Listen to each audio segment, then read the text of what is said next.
The storm. The rain came down in sheets that Thursday evening, turning the world into a blur of gray and shadow. Lightning split the sky above the pine forests that lined Highway 47, and thunder rolled across the hills like a warning. It was the kind of storm that made people pull their cars over and wait, the kind that turned roads into rivers. Marcus Sullivan gripped the steering wheel of his black sedan, his eyes fixed on the road ahead. The wipers worked frantically, but they could barely keep up with the downpour. He had left the city 2 hours ago, heading to his lake house for a weekend alone. After weeks of board meetings and business negotiations, he needed the quiet. At 38, Marcus had built an empire in commercial real estate. He had money, success, and respect. What he didn't have was peace. That was harder to find. The road curved through dense forest, and Marcus slowed his car to a crawl. The storm was getting worse. He was considering pulling over when his headlights caught something that made his heart stop. A figure stood on the side of the road. A young woman, soaked to the bone, with long wet hair plastered to her face. She wore a thin tan dress and a coat that hung open, offering no protection from the rain. But what froze Marcus in place was what she carried in her arms. A child. A small child in a pink dress, clinging to the woman's shoulder. Marcus hit the brakes without thinking. His car slid slightly on the wet pavement before coming to a stop. He stared through the rain-streaked window at the woman and child, his mind racing. What were they doing out here? Where had they come from? The nearest town was 15 miles back. The young woman looked at his car with exhausted eyes. She didn't wave or call for help. She just stood there, holding the child, as if she had run out of hope hours ago. Marcus unbuckled his seatbelt and opened his door. The rain hit him like a wall, immediately soaking through his expensive suit jacket. He ran toward the woman, his dress shoes splashing through puddles. "Are you okay?" he shouted over the storm. Up close, he could see she was young, maybe 23 or 24. Her face was pale with exhaustion, and her hands, wrapped around the child, were trembling. The little girl in her arms couldn't have been more than 3 years old. Her blonde hair was pulled into pigtails, and her small face was buried against the woman's shoulder. "We're fine," the young woman said, but her voice shook with cold and something else. "Fear, maybe. Or desperation." "You're not fine," Marcus said firmly. "You're in the middle of a storm. Let me help you." The woman hesitated, her arms tightening protectively around the child. Marcus could see the calculation in her eyes, the wariness of someone who had learned not to trust easily. "Please," he added, softer this time. "Just let me get you somewhere dry." Lightning cracked overhead, and the little girl whimpered.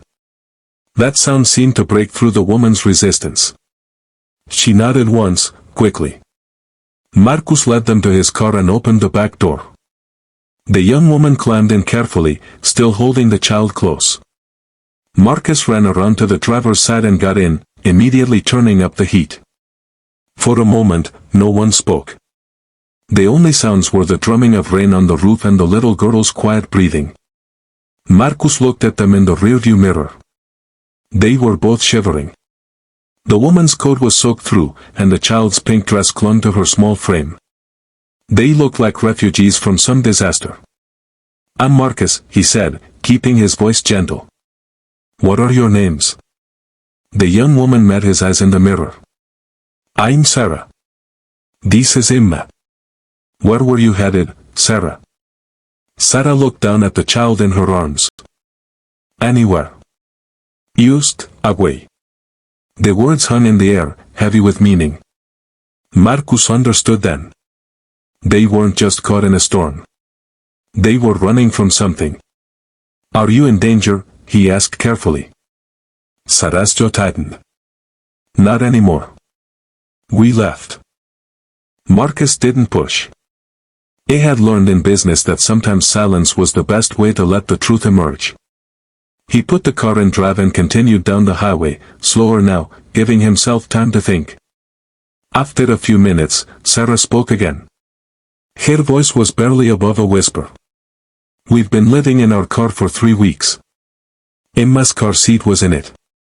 Everything was in it. But this morning, it broke down on Route 9. No warning. Used, She paused, her hand smoothing Emma's wet hair. I tried to fix it. I watched videos on my phone until the battery died. But I couldn't. So we started walking. Marcus felt something tighten in his chest. You walked in this storm? It wasn't storming when we started. And I thought. He thought maybe we'd find a town. Or a gas station. Somewhere. Her voice cracked slightly. I just needed to get Emma somewhere safe. Somewhere warm. Where's her father? Marcus asked, then immediately regretted the question. It wasn't his business. But Sarah answered anyway. He's not in the picture. It's just us. It's always been just us. Emma stirred in Sarah's arms, lifting her head slightly. She looked around with wide, confused eyes, then focused on Marcus in the mirror. She didn't cry or speak. She just watched him with the solemn expression of a child who had learned too early that the world was uncertain. Marcus felt his heart break a little. He had spent years building walls around himself after his divorce. His ex-wife had made it clear that his money mattered more to her than he did, and he had sworn he would never be vulnerable like that again. He had focused on business, on success, on things he could control. But looking at this exhausted young woman and this small, silent child, Marcus realized something he had been avoiding for years. Having everything meant nothing if you had no one to share it with. And right now, these two people needed help more than anyone he had ever met. I have a house about 20 minutes from here, Marcus said. It's on the lake. Quiet. Safe. You can stay there tonight. Get dry. Get warm. Figure out your next step.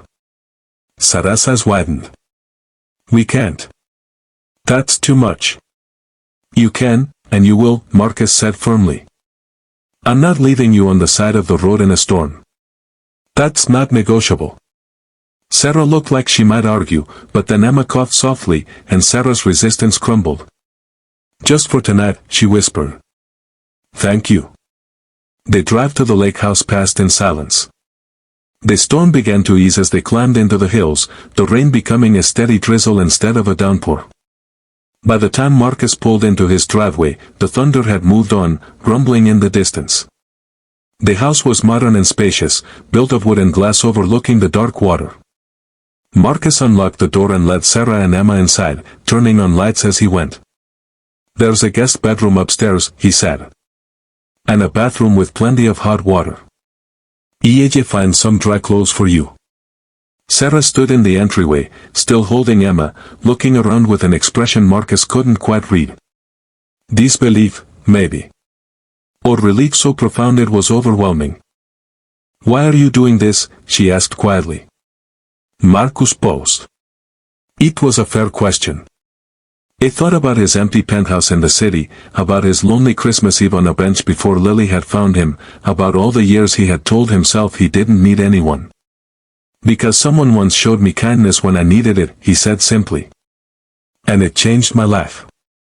Maybe I can do the same for you.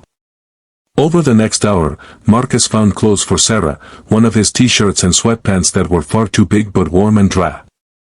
He made soup and grilled cheese sandwiches while Sarah gave Emma a bath. When they came downstairs, Emma was wrapped in a towel that dragged on the floor, and Sarah looked almost human again. They ate in the kitchen, the only sound the clink of spoons against bowls. Emma sat in Sarah's lap, eating tiny bites and watching Marcus with curious eyes. I don't know how to thank you, Sarah said after a while. You don't need to thank me, Marcus replied. Just tell me what you need. Really need. Sarah was quiet for a long moment. Then she said, a chance. Use the chance to give Emma a stable life. I'm a good worker. I'm smart.